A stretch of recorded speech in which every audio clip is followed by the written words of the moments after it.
আপনার কি ওজন ক্রমশ বাড়তে আছে? অনেক কিছু ডায়েট কন্ট্রোল করছেন, তাও ওজন কমাতে পারছেন না। অনেক এক্সারসাইজ করছেন, তাও ওজন কমছে না। ডায়েটিশিয়ানের পরামর্শে খাওয়া দাওয়া করছেন, প্রচুর হাঁটাচলা করছেন, ছুটছেন, তাও ওজন কমছে না। আমি আপনাদের আজকে বলবো কোনো রকম ডায়েট ছাড়াই, কোনো রকম এক্সারসাইজ ছাড়াই কিভাবে ওজন নিয়ন্ত্রণে রাখা যায়। আপনি হয়তো ইউটিউবে অনেক ভিডিও দেখেছেন ওজন কমানোর উপায়।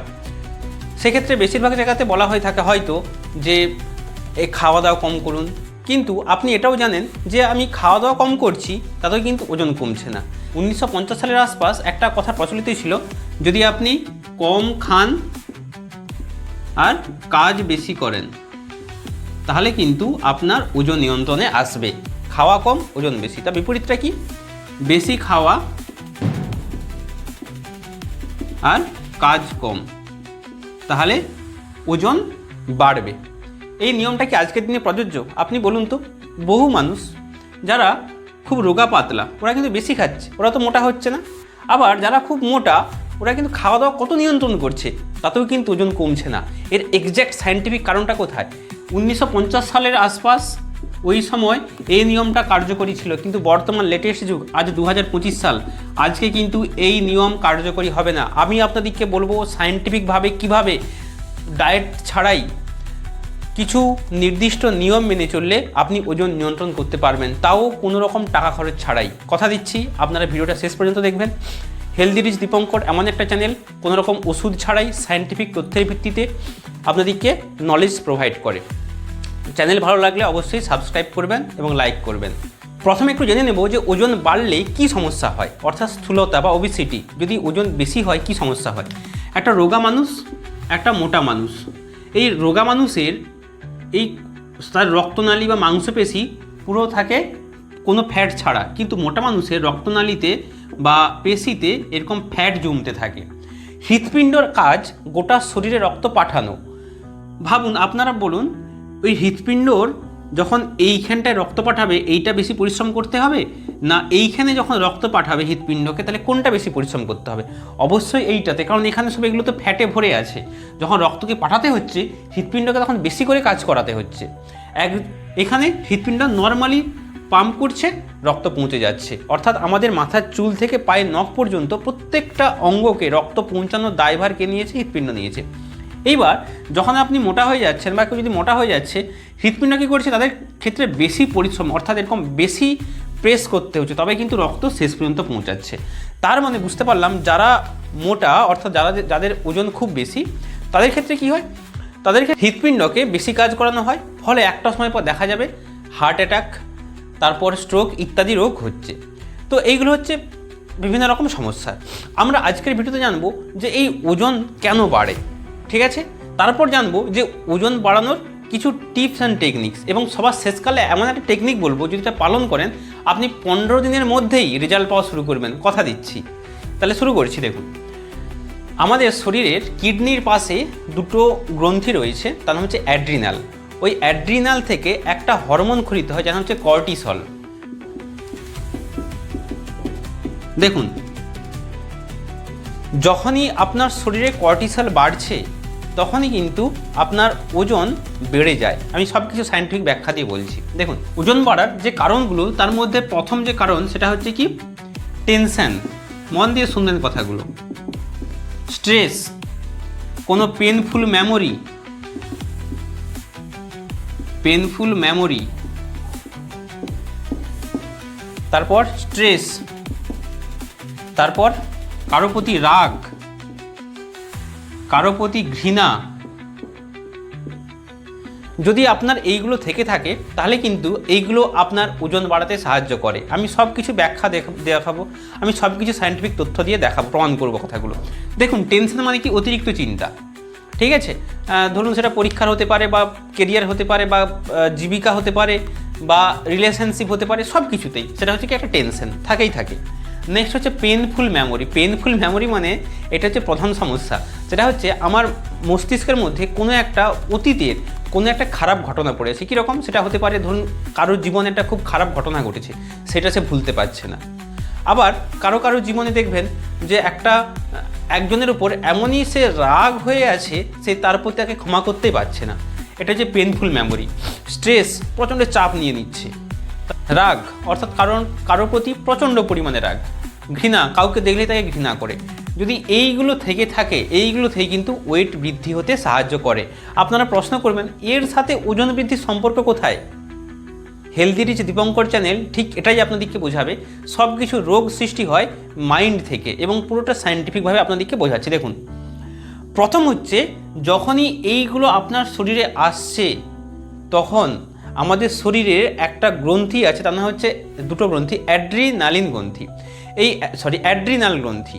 এই অ্যাড্রিনাল গ্রন্থি থেকে একটা হরমোন ক্ষরিত হয়, সেটা হচ্ছে কর্টিসল। মন দিয়ে শুনবেন, কর্টিসল। এই হরমোন কি করে জানেন? কর্টিসল যখনই আপনি এই সব টেনশন, রাগ, ঘৃণা, ভয়, রাগ ইত্যাদি আছে, তখন কি করে আমাদের শরীর ওই সিচুয়েশানগুলোকে কন্ট্রোল করার জন্য কর্টিসল হরমোন ক্ষরণ করতে হয়। সেই জন্য আমাদের শরীরে কর্টিসল হরমোন বৃদ্ধি পায়। এই কর্টিসল হরমোনকে বলা হয় স্ট্রেস হরমোন, অর্থাৎ যখন আপনি স্ট্রেসে থাকবেন তখন কিন্তু এই হরমোন ক্ষরিত হয়। কেন হয়? অ্যাকচুয়ালি কারণটা এটাই, যখন এই সব আপনি ধরুন প্রচণ্ড টেনশনে আছেন, তাহলে আপনার শরীরের ভেতরের মানে ইন্টারনাল যে অর্গানগুলো সেগুলো প্রচণ্ড চাপে আছে। তাহলে ওই চাপটাকে কাটানোর জন্য, তাকে লড়াই করার জন্য, চাপের বিরুদ্ধে লড়াই করার জন্য শরীর হরমোন ক্ষরিত করবে। সেটা কোন হরমোন ক্ষরিত করছে? Cortisol hormone. একটা মজার ব্যাপার হচ্ছে, এই একটা হরমোন কর্টিসল, আমি ফ্রেশ করে পরের স্লাইডে দেখছি। একটা হরমোন হচ্ছে কর্টিসল, আরটা হচ্ছে সেরোটোনিন। আচ্ছা, সেরোটোনিন দুই জায়গা থেকে ক্ষরিত হয়, একটা হচ্ছে মস্তিষ্ক থেকে, একটা হচ্ছে ব্রেন, আরটা হচ্ছে আমাদের ডাইজেস্টিভ মানে ক্ষুদ্রান্ত বা বৃহদন্ত, এইগুলো থেকে। কর্টিসল আর সেরোটোনিন এদের সম্পর্ক হচ্ছে ব্যস্ত সম্পর্ক। মানে যদি কর্টিসল বাড়ে, সেরোটোনিন অটোমেটিক কমবে, আর যদি সেরোটোনিন বাড়ে তো কর্টিসল কমবে। এটাকে বলা হয়, কর্টিসল হচ্ছে স্ট্রেস হরমোন। যখন আপনি স্ট্রেস থাকবেন, চিন্তাতে থাকবেন, হঠাৎ কোনো আঘাত পেলেন, ভয় পেলেন, রাগ হলো, তখন এই কর্টিসল হরমোনটা আপনার শরীরে অটোমেটিক ক্ষরিত হয়। সেরোটোনিন কখন হয়? যখন আপনি খুশিতে থাকেন, দেখবেন কোনো কোনো দিন আপনার মন পুরো বিন্দাস খুশ, তাদের কিন্তু এই সেরোটোনিন হরমোন ক্ষরিত হয়। কোথা থেকে উৎপন্ন হয়? মস্তিষ্ক এবং আমাদের পেট। এই পেট থেকে 90% বলা হয় 90% সেরোটোনিন ক্ষরণ হয় কোথা থেকে? আমাদের পেট থেকে। একে বলা হয় লাভ হরমোন। এইবার যখনই আপনি কর্টিসল বাড়াচ্ছেন, স্ট্রেস নিচ্ছেন, তখন অটোমেটিক সেরোটোনিন কমে যাচ্ছে। ফলে কি হচ্ছে? যখনই সেরোটোনিন কমে যাচ্ছে, তখন আপনার শরীরে অটোমেটিক এই তো কোষ, এই কোষের নিচে এক প্রকার ফ্যাট জমতে সাহায্য করে। এটা একটা কারণ। আর একটা কারণ হচ্ছে, যখনই কর্টিসল বেড়ে যাচ্ছে, যখনই আমরা যা কিছু ফ্যাট জাতীয় খাবার খাই, ওই ফ্যাটটাকে ট্রান্সফার করে বেলি ফ্যাট, অর্থাৎ বুঝতেই পারছেন, মেদ সৃষ্টি করে দেয়। কার কাজ তাহলে? ওটা কর্টিসল হরমোনের কাজ। তাহলে আমি আপনাদেরকে সমাধান দিচ্ছি একবারে বেস লেভেলে। ওই শুধুমাত্র খাওয়া দাওয়া ঠিকঠাক করলে ওজন কমে না, অনেকে এটা বুঝতে পেরেছে। হ্যাঁ, খাওয়া দাওয়াটা নিয়ন্ত্রণে রাখতে অবশ্যই ঠিক, কিন্তু শুধুমাত্র ওইটা করে আজকের দিনে কিন্তু ওজন নিয়ন্ত্রণে থাকবে না। তাই আপনাদেরকে একবার বেস লেভেল থেকে সমাধান দিচ্ছি, আপনারা কিন্তু মন দিয়ে এটা দেখবেন। ঠিক একই রকম সেরোটোনিন কমে যায় আর একটা ক্ষেত্রে। কখন? আমাদের পেটের, এই তো প্রথমে এখানে রয়েছে ক্ষুদ্রান্ত, তার নিচে রয়েছে বৃহদন্ত। এই বৃহদন্তে অসংখ্য পরিমাণে ব্যাকটেরিয়া থাকে। এই ব্যাকটেরিয়া দু প্রকার, একটা হচ্ছে গুড ব্যাকটেরিয়া, একটা হচ্ছে ব্যাড ব্যাকটেরিয়া। এদের কাজ কি? এদের কাজ হচ্ছে খাবারটাকে হজম করতে সাহায্য করা। গুড ব্যাকটেরিয়া থাকে 80%, ব্যাড ব্যাকটেরিয়া থাকে 20%। যদি কোনো কারণে ব্যাড ব্যাকটেরিয়ার পরিমাণ বেড়ে যায় এবং গুড ব্যাকটেরিয়ার পরিমাণ কমে যায়, তখন আমাদের সেরোটোনিন লেভেল কি হয়? লো হয়ে যায়। সেরোটোনিন লেভেল কি হয়ে যায়? লো হয়ে যায়, কমে যায়। সেরোটোনিন যদি কমে যায়, আপনারা বলুন তাহলে কর্টিসল কি হবে? কর্টিসল বাড়বে। তার মানে আপনার শরীরে ফ্যাট বাড়াতে সাহায্য করবে। তো আপনাদেরকে এতক্ষণ বললাম যে কেন হচ্ছে, কিভাবে হচ্ছে। ক্যালোরি বেশি নিলে সেটা হচ্ছে একটা ব্যাপার, ঠিক আছে, কিন্তু এবার আপনাদেরকে কয়েকটা পয়েন্ট বলবো এবং কয়েকটা সমাধান বলবো। এগুলো যদি আপনি পালন করেন অবশ্যই ফল পাবেন। এবং সবার শেষকালে একটা মজাদার একটা ট্রিক্স বলবো, যেটা পালন করলে অবশ্যই ইমিডিয়েট ফল পাবেন। প্রথম যে পয়েন্ট, 1 নম্বর, আপনাদেরকে কোনো রকম টেনশন নেওয়া যাবে না। টেনশন, স্ট্রেস, ভয়, কারো প্রতি রাগ, কারো প্রতি প্রচণ্ড ঘৃণা, ক্ষমা করে দেবেন জীবনে। যদি আপনার সাথে কেউ কোনো খারাপ আচরণ করে থাকে আপনি তাকে ক্ষমা করে দেবেন। বিচারের ভার ঈশ্বরের হাতে ছেড়ে দিতে হয়। বলে দেবেন যে যেটা ভালো হয় আপনি তাই করুন। অ্যাকচুয়ালি কী হয়, যদি আপনি ক্ষমা করে দেন তাহলে কিন্তু ভালো হবে আপনারই। এবং আপনি যদি রাগ করে থাকেন আপনি শরীরের কেমিক্যালের একবারে সত্যনাশ করে দিচ্ছেন, 12টা বাজিয়ে দিচ্ছেন। ফলে কিন্তু শুধুমাত্র ওয়েট বৃদ্ধি না, বিভিন্ন রকম রোগ শরীরে কিন্তু অ্যাটাক করতে থাকবে। তাই নিজের ভালোর কথা ভেবে যদি আপনার সাথে কেউ খারাপ ব্যবহারও করে থাকে আপনি কিন্তু ভালো ব্যবহার করবেন। ছোট্ট একটা কথা বলছি, যীশু খ্রিস্টকে যখন মেরে দেওয়া হয় ক্রুশবিদ্ধ করে, যীশু খ্রিস্টকে যখন যারা মেরেছিলেন তাদের উদ্দেশ্যে যীশু খ্রিস্ট কী বলেছিলেন নিশ্চয়ই সকলেই জানেন, যে হে প্রভু ওদিকে ক্ষমা করে দাও, ওরা জানে না ওরা কি ভুল করছে। ঠিক তাহলে দেখুন কতটা উচ্চ স্তরে চিন্তা গেলে ওই কাজটা করতে পারে। আপনাদের প্রথম কাজ হবে, আপনার সাথে যদি কেউ খারাপ ব্যবহার করে থাকে ছেড়ে দিন, করতে দিন। যদি ক্ষমা করে দেন আপনি নিজে ভালো থাকবেন। আর একটা কারণ হচ্ছে কি, টেনশন, স্ট্রেস, এইগুলো যতটা সম্ভব কম নেওয়ার চেষ্টা করবেন। এইবার আপনারা অনেকে বলবেন যে আপনি তো বলে দিচ্ছেন যে স্ট্রেস টেনশন না নিতে, কিন্তু আমার যে সিচুয়েশানটা খুব টাফ সিচুয়েশান, এই সিচুয়েশানে থাকলে একটা স্ট্রেস অটোমেটিক আসবে। সেটা কেরিয়ার হতে পারে বা জীবিকা হতে পারে বা রিলেশনশিপ হতে পারে, আসবেই আসবে। তার জন্য আপনাদেরকে ছোট্ট একটা টেকনিক বলছি। এইগুলো কমানোর জন্য আপনারা কিছু এই কাজ করবেন। একটা হচ্ছে যোগ নিদ্রা। এই যোগ নিদ্রা এমন একটা এক্সারসাইজ, এই যোগ নিদ্রা অর্থাৎ ঘুমিয়ে মানে শুয়ে এই এক্সারসাইজ করলে আপনার এই যতগুলো বললাম টেনশন, স্ট্রেস, ভয় ইত্যাদি অটোমেটিক কমে যাবে, মানে শান্ত হয়ে যাবেন। যোগ নিদ্রা কীভাবে করবেন, 12 থেকে 15 মিনিট লাগে যোগ নিদ্রা করতে। কীভাবে করবেন, আপনি ইউটিউবে সার্চ করবেন যে যোগ নিদ্রা, ওইটা যেভাবে গাইড করবেন আপনি শুয়ে শুধু সেইগুলো পালন করবেন, দেখবেন আপনার শরীর শান্ত হয়ে গেছে, দেখবেন স্ট্রেস অনেকটা কমে গেছে। আচ্ছা, নেক্সট হচ্ছে ডিপ ব্রিদিং। গভীর শ্বাস নেবেন। গভীর শ্বাস নিলে কিন্তু অটোমেটিক দিমাগের মধ্যে যে চিন্তাগুলো চলে অটোমেটিক দূরীভূত হয়ে যায়। শ্বাস যখন গভীর নেবেন তখন কিন্তু আপনার চিন্তা অনেক কমে যাবে। ডিপ ব্রিদিং সম্পর্কে একটা ভিডিও আমার বানানো আছে, আপনারা দেখে নেবেন কীভাবে ডিপ ব্রিদিং নিলে আপনাদের হেলথ ভালো থাকে এবং খুব এনার্জেটিক থাকা যায়। এটা একটা ব্যাপার। 2 নম্বর পয়েন্ট হচ্ছে আমাদের শরীরের গুড ব্যাকটেরিয়ার সংখ্যা বাড়ানো আর ব্যাড ব্যাকটেরিয়ার সংখ্যা কমানো। আপনাদেরকে বলেছিলাম যে 80% গুড ব্যাকটেরিয়া, 20% ব্যাড ব্যাকটেরিয়া। যদি ব্যাড ব্যাকটেরিয়ার পরিমাণ বেড়ে যায় তাহলে কিন্তু আপনাদের শরীরে ওয়েট বাড়তে সাহায্য করে। তো এই গুড ব্যাকটেরিয়াকে বাড়াবো কীভাবে আর ব্যাড ব্যাকটেরিয়াকে কমাবো কীভাবে, দেখুন কিছু টেকনিক বলছি। সবার প্রথম হচ্ছে এইগুলো কিন্তু মেনে চলবেন। নাম্বার 1, এইটার জন্য কি করবেন, কোনো সুগার জাতীয় খাবার খাবেন না, অর্থাৎ মিষ্টি বিশেষত চিনির প্রোডাক্ট ফুললি অ্যাভয়েড, এখানে খাবেন না, প্রথম পয়েন্ট, যেটা করলে কিন্তু আছে। 2 নম্বর, বিয়ার খাবেন না। যদি আপনার কখনো প্রচণ্ড মিষ্টি খেতে মন হয় তাহলে কিন্তু আপনি বুঝে নেবেন যে আপনার শরীরে ব্যাড ব্যাকটেরিয়ার পরিমাণ বাড়ছে, গুড ব্যাকটেরিয়ার পরিমাণ কমছে।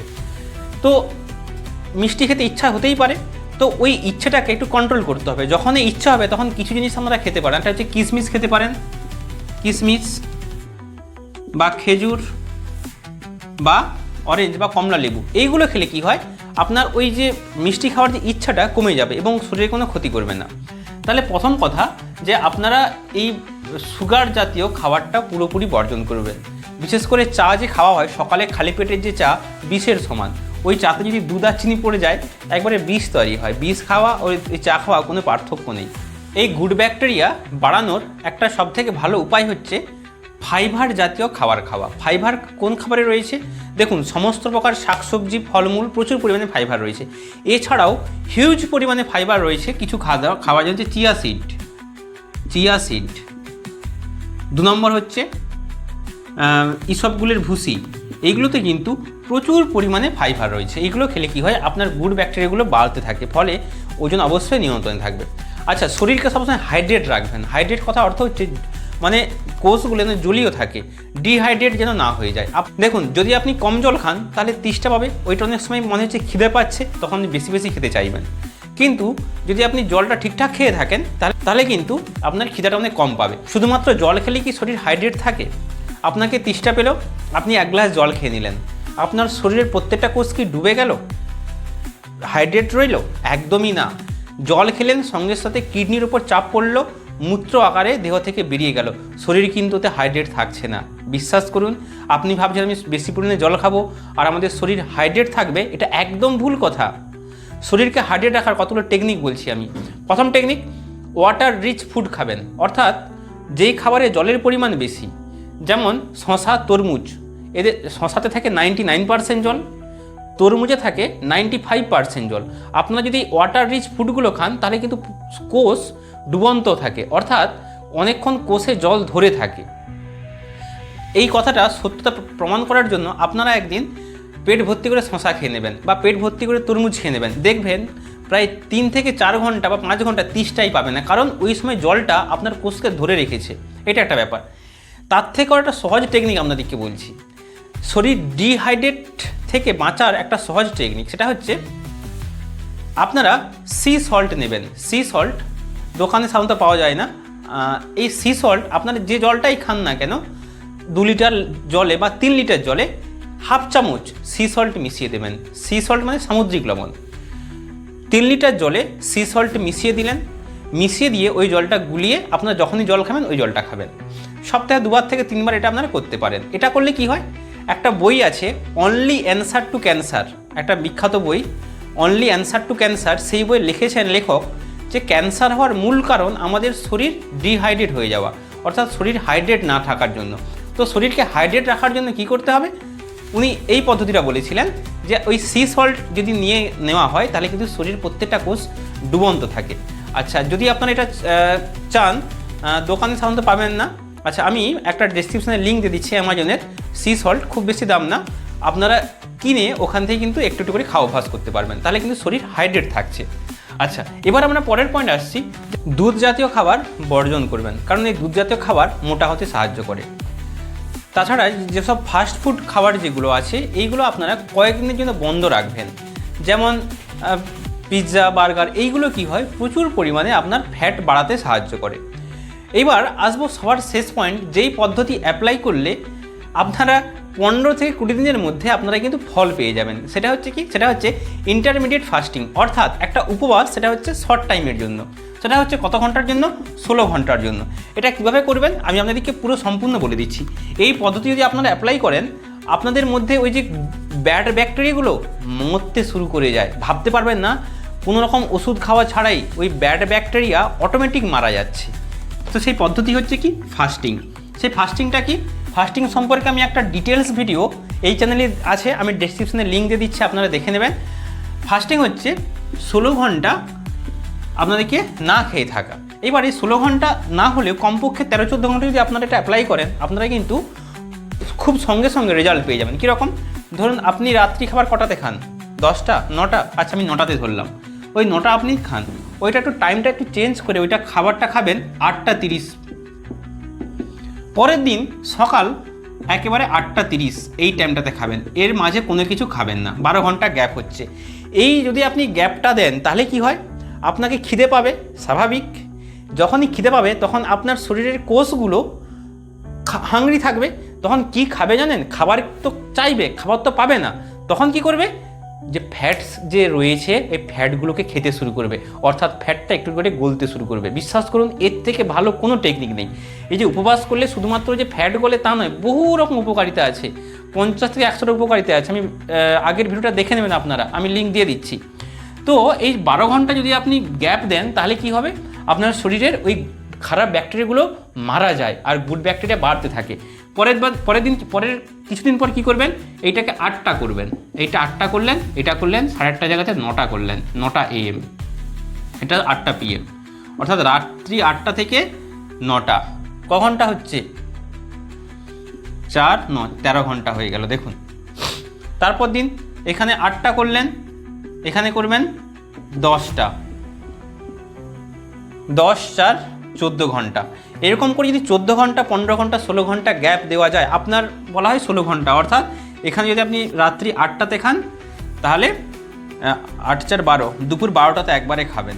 যদি এইটা হচ্ছে সবথেকে সেরা, এই সময় অটোফেজি চালু হয়। অটোফেজি অর্থাৎ কোষগুলো যখন প্রচণ্ড খিদে পাচ্ছে আপনাদের খিদে সহ্য করতে পারছেন না, ওই সময় কি হয়, আপনার কোষগুলো যে ফ্যাট সেল যেখানে ফ্যাট রয়েছে, ফ্যাটকে গলতে শুরু করে দেয়, ফলে কী হয়, ওজন অবশ্যই নিয়ন্ত্রণে আসে। এর থেকে আর ভালো কোনো কিছু পদ্ধতি হয় না ওজন নিয়ন্ত্রণ করার জন্য।